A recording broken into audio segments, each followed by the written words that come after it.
네, 오늘 여러분들 함께 금요연합기도에 참여해 주셔서 감사드리고, 현재 우리가 소액으로 후원하고 있는 캄보디아의 임창무 정윤영 선교사님, 우리가 연결해서 이제 쌍방향으로 몇 가지 질문과 답변, 그리고 말씀을 듣는 시간을 가지려고 하고, 또 그 사역지를 위해서, 선교사님을 위해서 우리가 함께 합심해서 기도하는 순서로 우선 진행하도록 하겠습니다.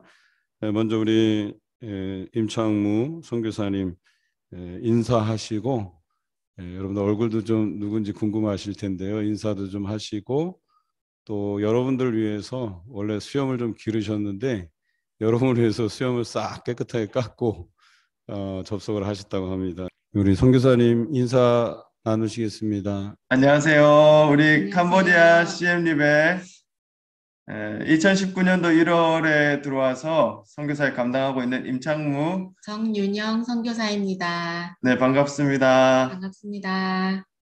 예, 반갑습니다. 우리 인사 나누셨는데요. 그쪽에 코로나가 선교지 현장에 지금 어떻게 번져나가고 있는지 상황을 좀 설명해 주시기 바랍니다. 예, 우리 캄보디아는 그 인도차이나 반도에서 코로나 상황이 그래도 비교적 좋은 나라였어요. 지난 1년 동안 지난 2월 20일 날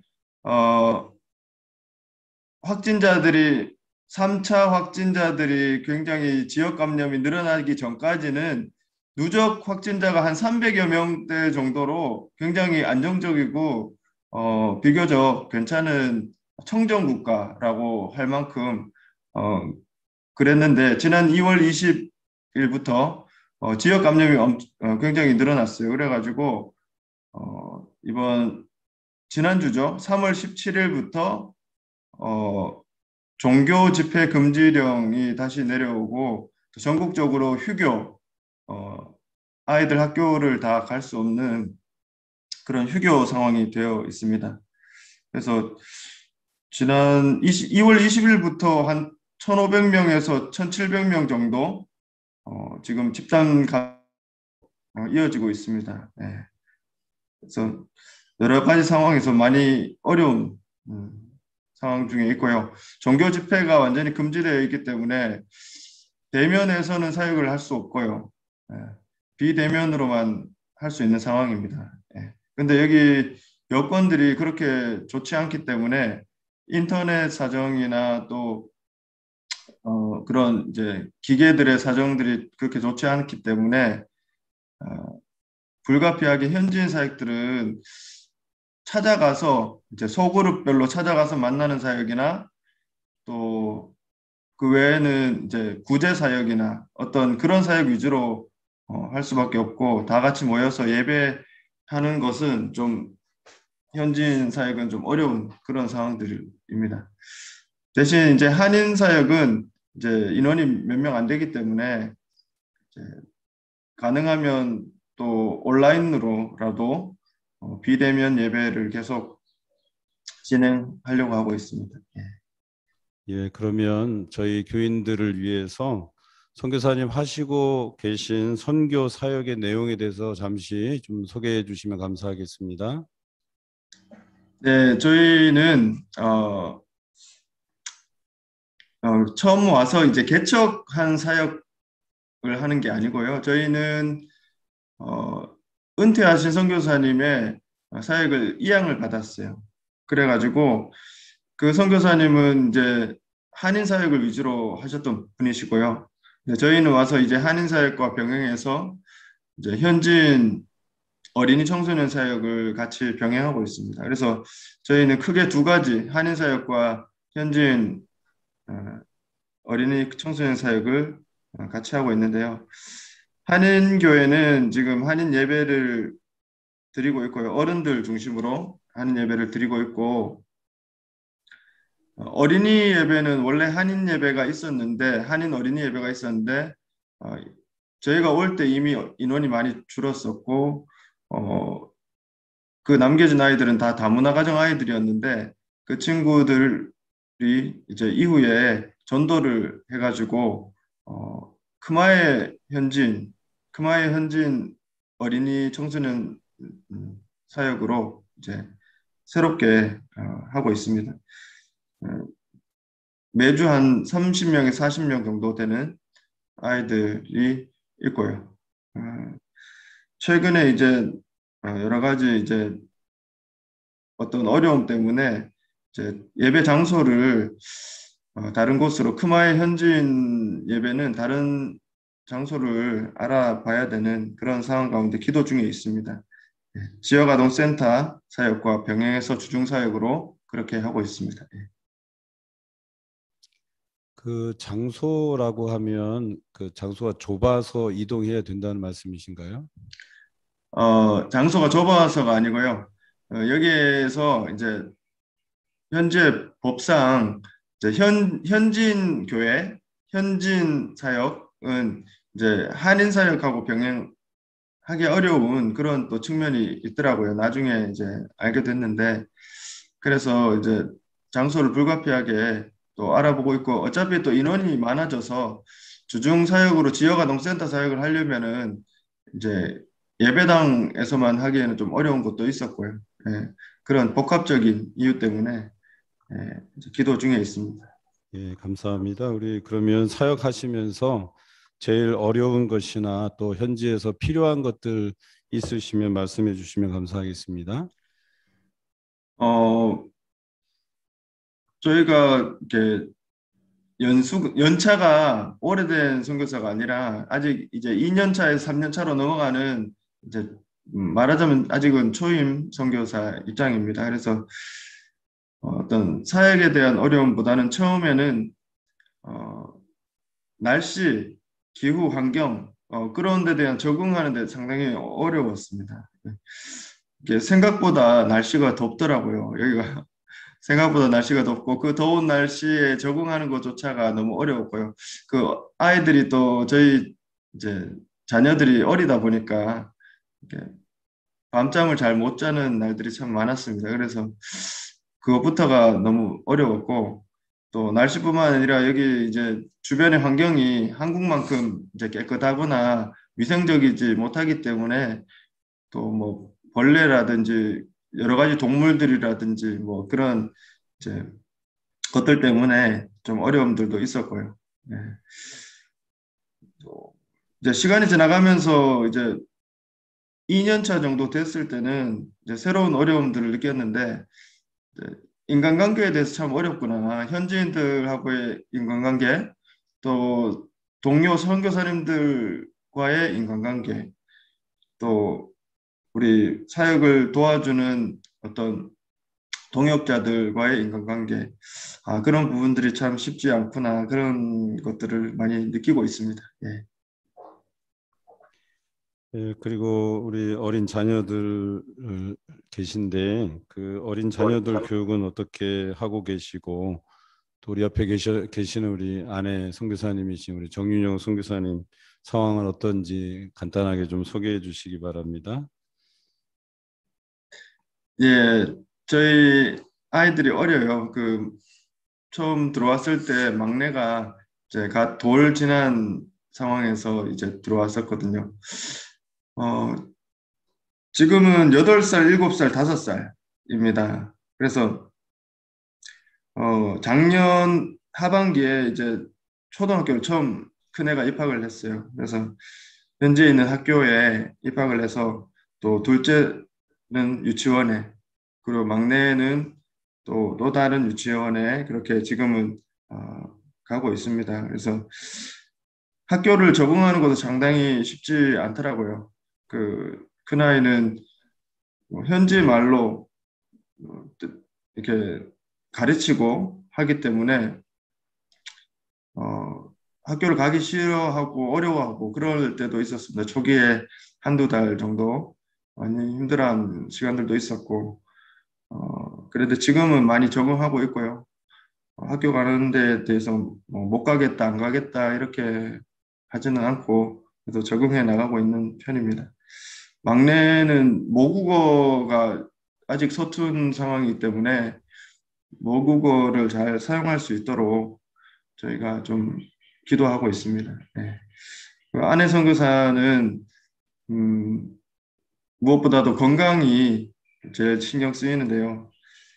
한인 예배 사역에서 특별히 이제 여기가 이제 한인들이 많지는 않지만 여러 가지 사역을 병행해야 되다 보니까 안혜 선교사가 이제 건강에 많이 어려움들이 있더라고요. 그래서 자주 이제 두통이나 피곤함 또 몸에 어떤 저혈압이나 여러 가지 그런 것들이 이제 신경이 쓰이고요. 그 육신적인 건강뿐만 아니라 영혼의 건강도 주님이 책임져 주시기를 기도합니다. 우리 갑작스러운 질문이겠지만 우리 정윤영 선교사님이 막내 하민이 우리 교우들은 하민이 상태 잘 모르니까 우리 한국에 있을 때 그 수술한 병력도 간단하게 좀 소개해 주세요. 네, 저희 막내가 선천성 심장병이었어서 태어나고 두 번의 수술을 했습니다. 그래서 만 2개월 때, 만 6개월 때 이렇게 두 번의 이제 개복 심장 수술을 했었고요. 그래서 이제 계속 경과를 지켜보고 있는 중입니다. 그래서 저희가 이제 치료를 잘 마치고 진료를 잘 마치고 저희가 들어왔고요. 이제 대신 이제 교수님께서 이제 1년에 한 번 정도는 와서 검진을 받으면 좋겠다고 말씀을 하셔서 저희가 1년에 한 번은 한국으로 나가서 이제 검진을 받으려고 하는 중에 있습니다. 근데 저희가 작년 1월에 나가서 2월에 들어왔었고요. 그래서 이제 올해 1월에도 사실 나가야 되는 상황이었는데 그냥 여러 가지 이제 코로나 상황도 있고 아이들 이제 학교 다니는 문제도 있고 해서 지금 상황을 지금 지켜보고 있는 중입니다. 그래서 아마 조만간 한번 또 나가게 될 것 같습니다. 진료를 위해서. 그래서 지금은 건강하게 잘 자라고 있고요. 이렇게 많이 기도를 해주셔서 이렇게 막내 이름이 하민인데 하민이가 건강하게 아주 잘 자라고 있습니다. 감사합니다. 네, 고맙습니다. 그리고 마지막으로 간단한 기도 제목 한번 소개해 주시기 바랍니다. 기도 제목은 이따가 다시 한번 또 소개해 드리겠지만 이제 가장 우선적인 거는 저희가 이제 총회 파송 선교사거든요. 총회의 이제 기준 규칙이 있는데 2년에서 3년 차로 넘어갈 때 이제 2년까지는 수습 선교사로 이제 문화나 언어 적응 또 사역에 대한 적응 단계로 이제 보고요. 3년 차부터는 이제 본격적으로 이제 정규 선교사로 이제 전환해서 이렇게 사역을 하게 되는데 그 부분이 잘 전환될 수 있도록 위해서 기도해 주시면 좋겠고요. 그래서 그와 더불어서 무엇보다도 이제 언어의 진보가 좀 있었으면 좋겠어요. 그래서 언어가 잘 되어서 한인 사역과 현지인 사역을 병행해 가는데 어려움 없이 잘 감당할 수 있도록 그래서 무엇보다도 그 가운데서 이제 순종하며 사역을 감당할 수 있도록 하나님의 뜻을 분별해 갈 수 있도록 위해서 기도해 주시면 좋겠습니다. 복음을 부끄러워하지 않는 자라는 제목으로 임창무 선교사님 말씀 전해 주시겠습니다. 예, 먼저 역사가 깊은 완주 봉상교회에서 저희 선교지에 대해서 후원을 결정해 주시고 협력해 주심에 이 자리를 빌어 먼저 감사의 말씀을 드립니다. 그리고 더불어서 지금 많은 선교지 그리고 많은 선교사님들이 오히려 코로나 때문에 선교 후원이 많이 끊기고 있어요. 사실 줄어들기도 하고 미루어지기도 하고 그런 상황들이 아주 많습니다. 그런데 이런 시기에 귀한 결정을 해 주시고 기도와 협력을 아끼지 않아 주셔서 너무나도 큰 감동이고요. 또 더불어서 최선을 다해 정말 선교 사역을 감당해야 되겠다 그런 마음이 듭니다. 저는 초임 선교사 딱지를 아직은 붙이고 있는 2년에서 3년 차 선교사로 넘어가고 있는 선교사입니다. 지금은 언어훈련 문화 적응 그리고 기후 환경이나 또 사역에 대한 적응 단계를 이제 막 지나가고 있고요. 저희는 아까 말씀드렸듯이 개척 사역이 아니었고 은퇴하신 선교사님의 사역을 이양받아서 해오고 있었기 때문에 보다 좀 더 질적으로 양적으로 그 사역들을 확장시켜 나가는 것에 중점을 두고 지금까지 기도하면서 그렇게 사역을 해오고 있습니다.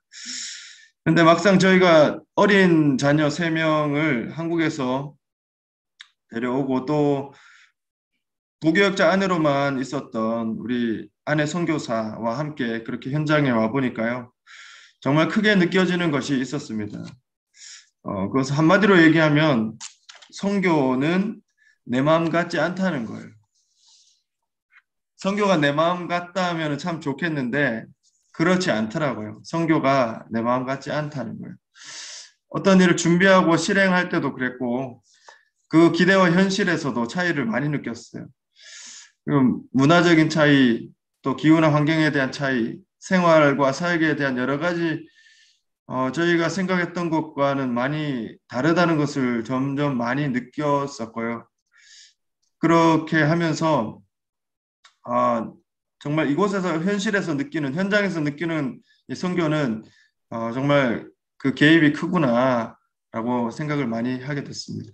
그래서 오늘 드릴 말씀은 어떻게 보면 초임 선교사가 겪었던 사역에 대한 연약함 또는 실패담이라고 하면 실패담일 수 있고요. 정말 내 마음 같지 않았던 그 선교에 대한 이야기를 좀 나누려고 합니다.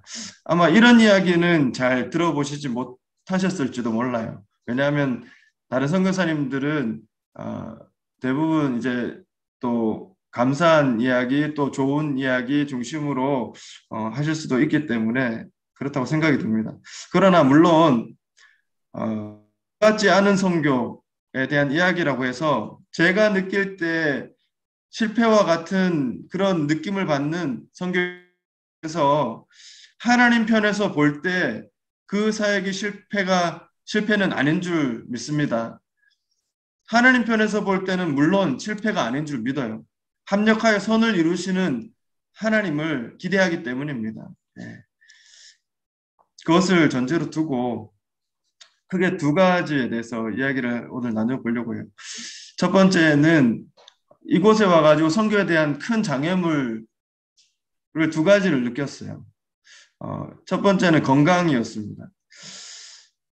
2번째는 관계이거든요. 첫 번째 그 이야기 가운데 저희가 2019년 첫 해에 와서 이제 막 현지에 적응하고 있는 막 5개월이 지난 어느 시점이에요.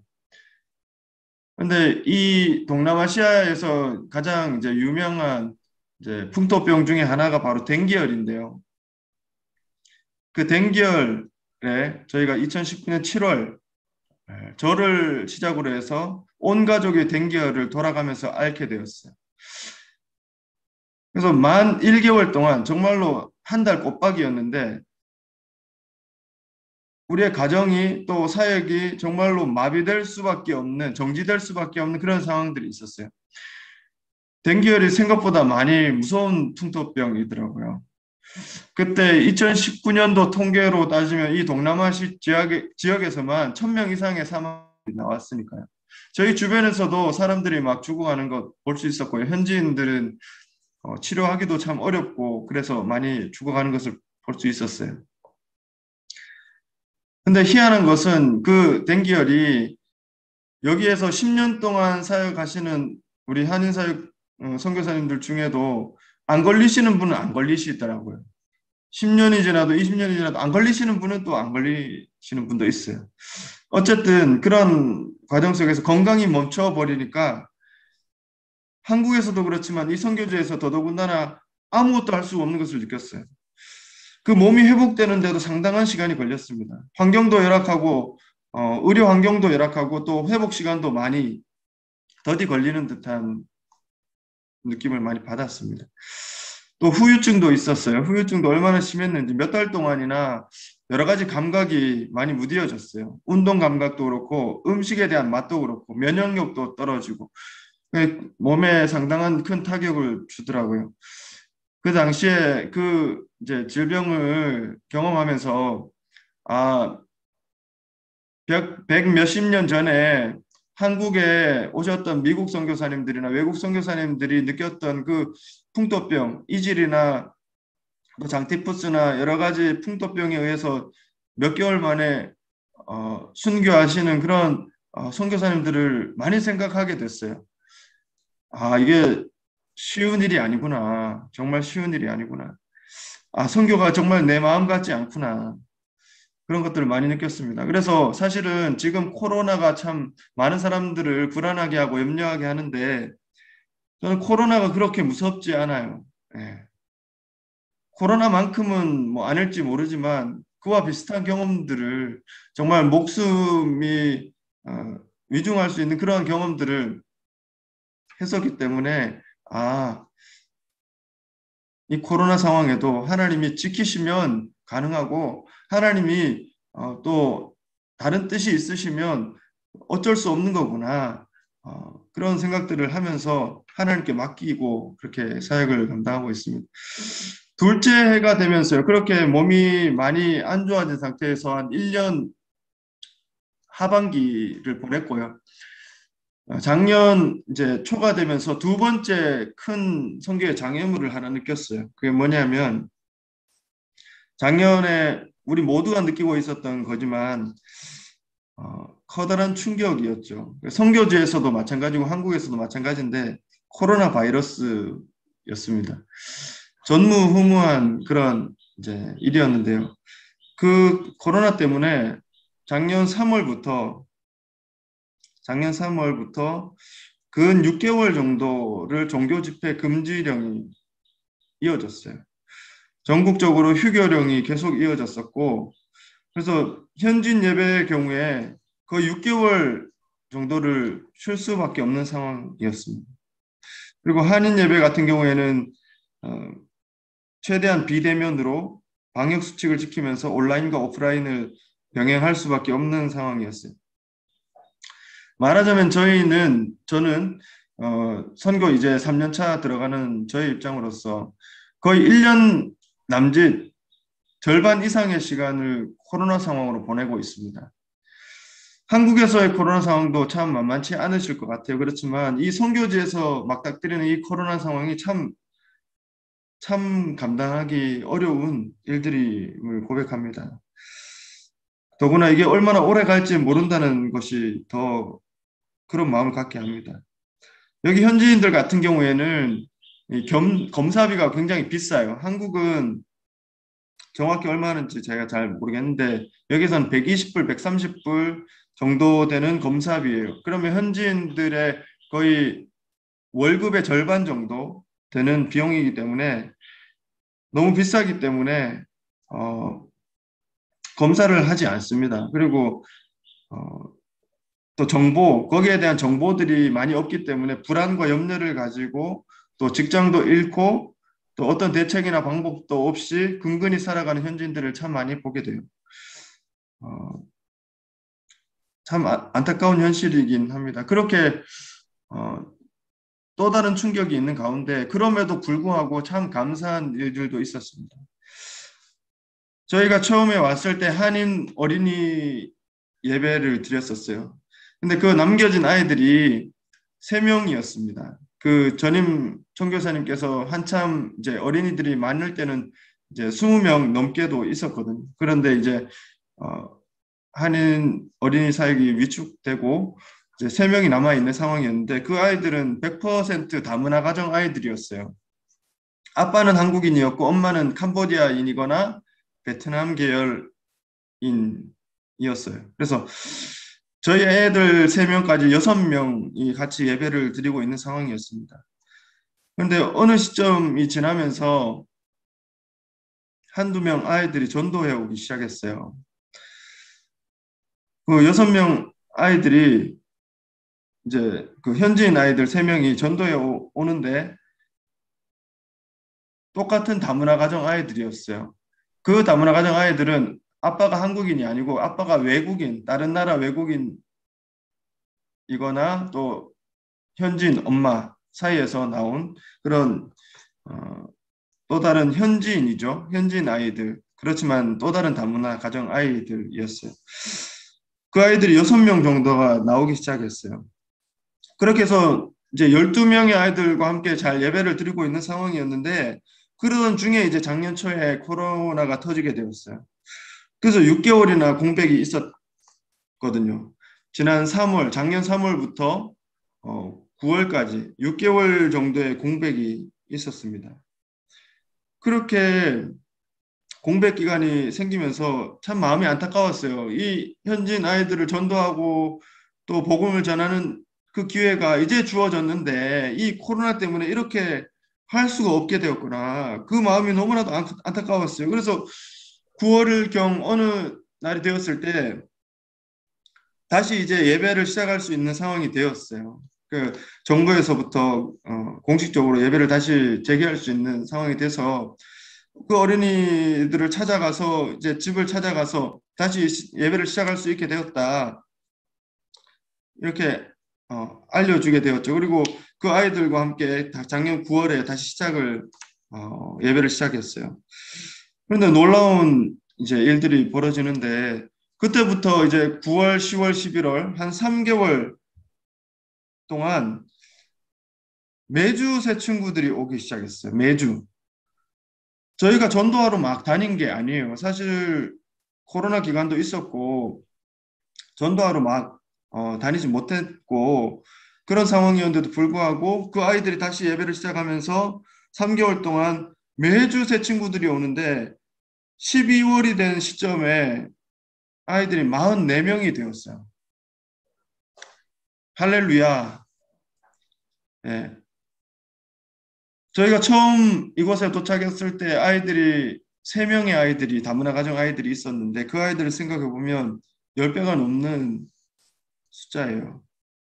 작년 성탄 발표회 때, 성탄절 전에 발표회 때 교회에서 그 아이들과 함께 연습을 해서 성탄 발표를 했는데 전체 아이들이 모두 출석을 했어요. 44명의 아이들이었습니다. 할렐루야.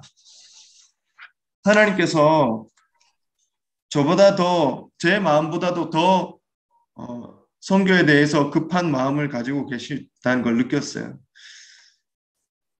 그런데 그 가운데 한 가지 사건이 있었습니다. 아이들이 막 이제 전도가 되어서 많이 나오고 있는 그 어느 시점에 저희가 이제 교회 땅이 임대해 있는 땅이거든요. 예. 저희 교회 땅 주인 집이 있는데 바로 옆집이에요.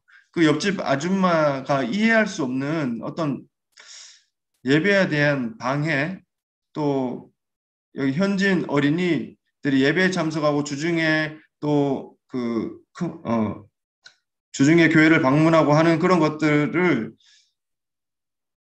하면 안 된다, 할 수 없다, 그걸 중단해라 라고 요구하는 일들이 벌어졌어요. 그 아줌마의 말로는 한국인들끼리 드리는 예배, 한국 예배는 괜찮지만 현지인 아이들을 대상으로 그렇게 하는 현지인 예배는 안 된다는 거예요. 주일에 모이는 것도 안 되고 주중에 모이는 것도 안 된다는 거예요. 저는 이해할 수 없었어요. 그 이전에 소수의 아이들이 몇 명 이제 현지인 아이들이 왔을 때는 그런 얘기를 전혀 하지 않았거든요. 그런데 어느 날 갑자기 아이들이 많이 오게 되니까 그것을 막 문제시하고 그렇게 하는 상황들을 이해할 수 없었어요. 결과적으로 그 일들 때문에 지금 현재는 뭐 물론 코로나 상황이 종교 집회 금지령도 있고요. 그래서 다른 공간을 또 알아봐야 되는 그런 상황들에 놓인 그런 현실입니다. 그래서 제가 어떻게 사역을 이어가야 될지 정말로 깊이 기도하는 중에 있습니다. 그 상황을 지나면서 확실히 느낀 것이 한 가지 있어요. 어쨌든 이 현지인들이 보는 관점, 현지인들이 보는 어떤 그 시각, 문화의 차이, 관습의 차이, 그들이 느끼는 어떤 외국인이 와서 현지인 아이들을 대상으로 하는 그 사역들에 있어서 어떤 개입이 많다는 걸 느꼈어요.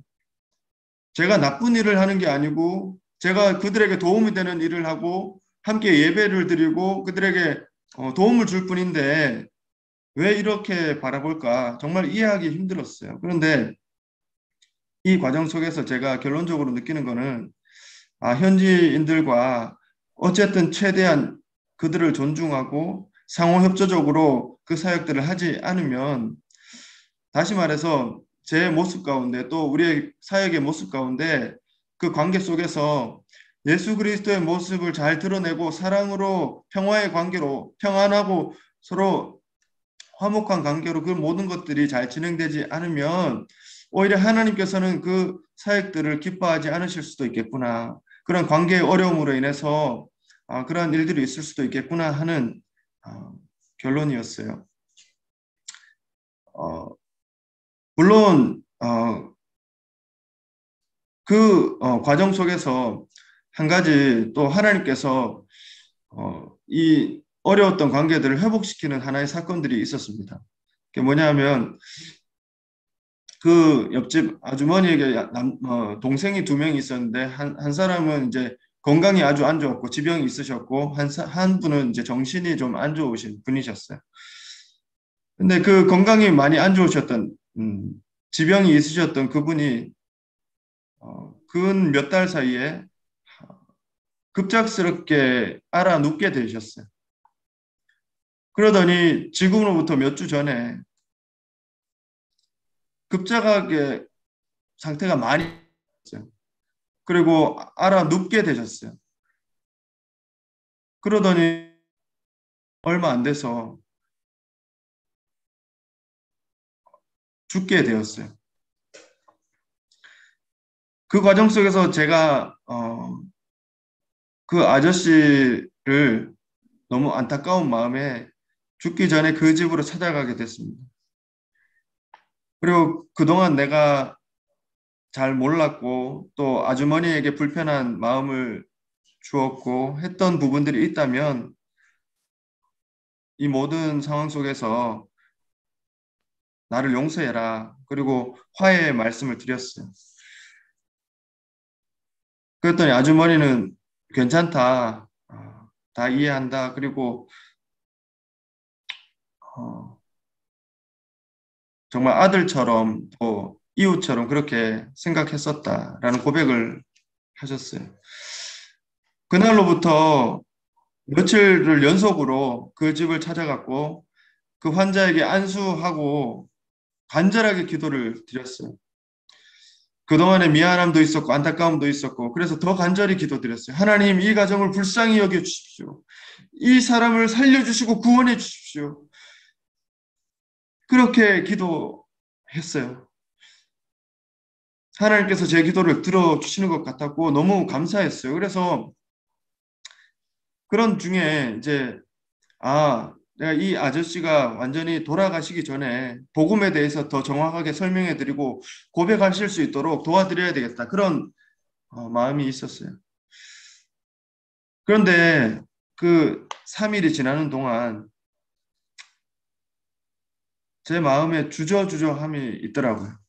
왜냐하면 방금 전까지 하나님 살려주십시오. 치료해 주십시오. 그렇게 간절히 기도해 놓고 돌아서서 바로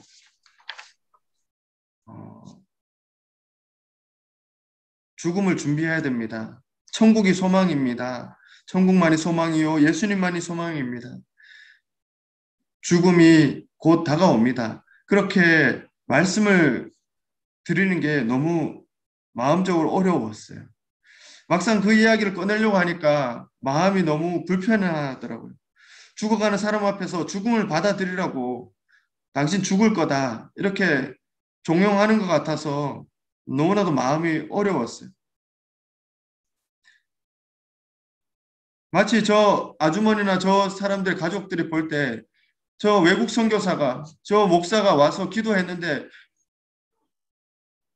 아무 변화도 없고 소용이 없어서 아무런 능력도 나타나지 않아서 그래서 이제 결국 안 되니까 그냥 죽음을 받아들이라고 하는구나. 그렇게 이야기하는 것처럼 느낄까 봐. 그런 생각이 제 마음을 너무나도 꽉 붙들고 있어서 주저하게 되었어요.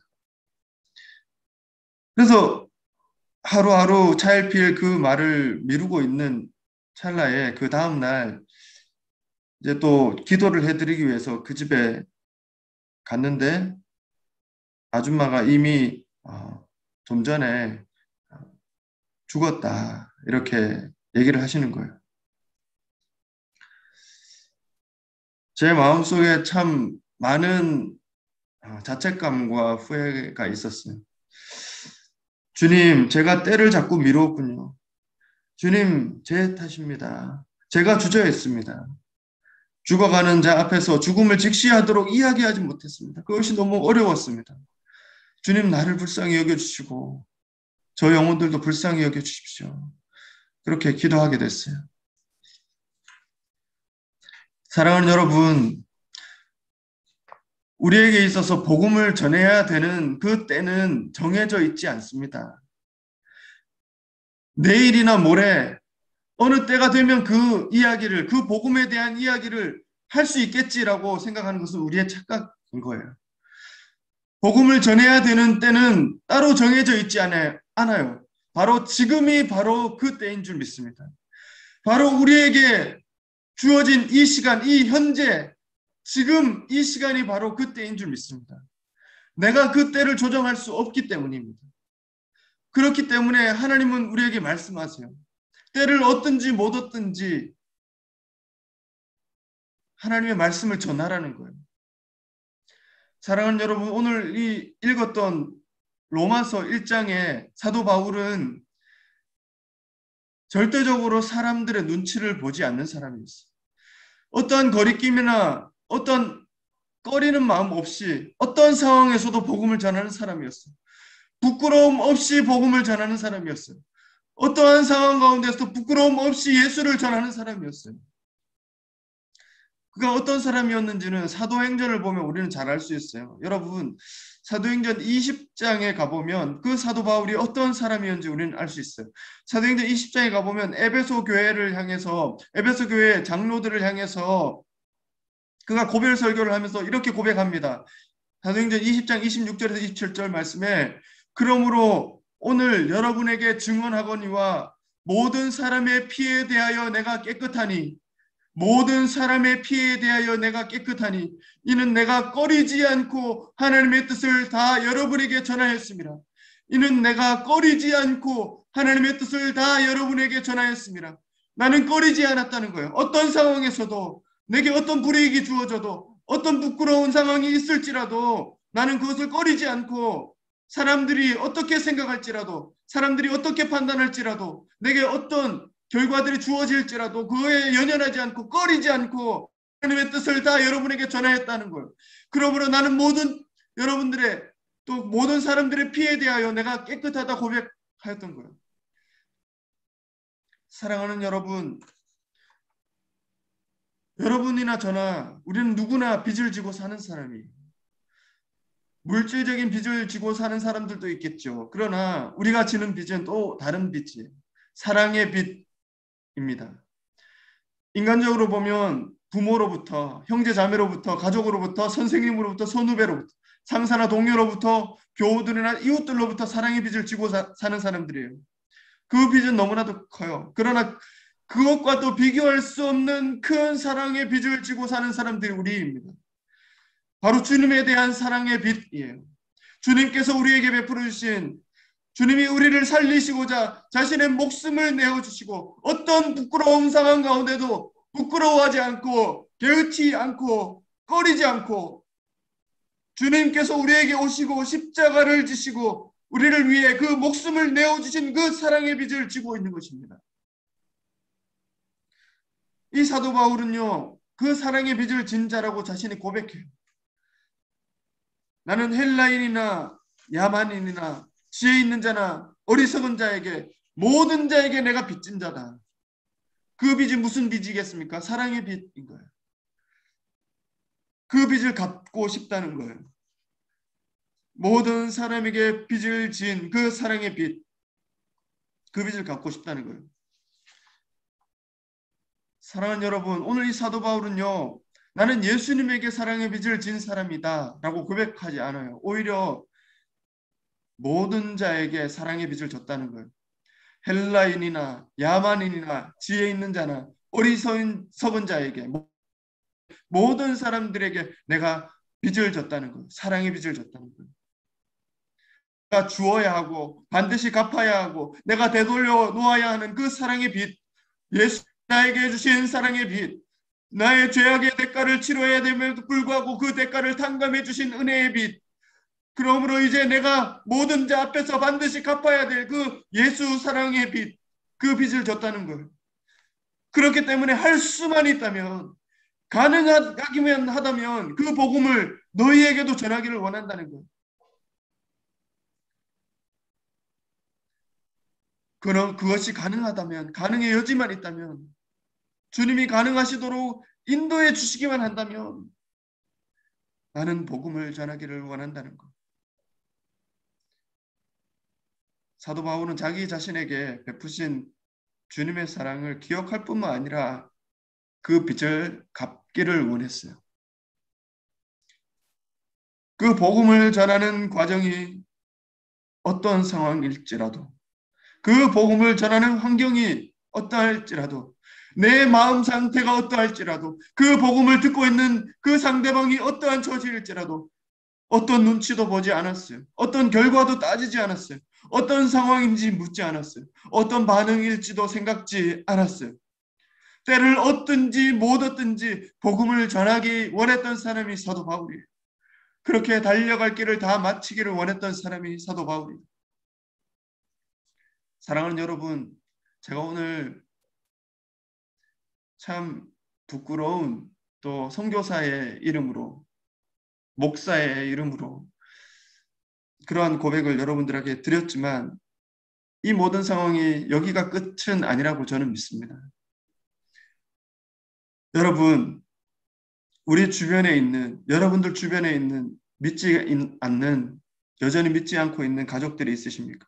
부모, 형제, 남편, 아내, 자녀와 친지들이 있습니까?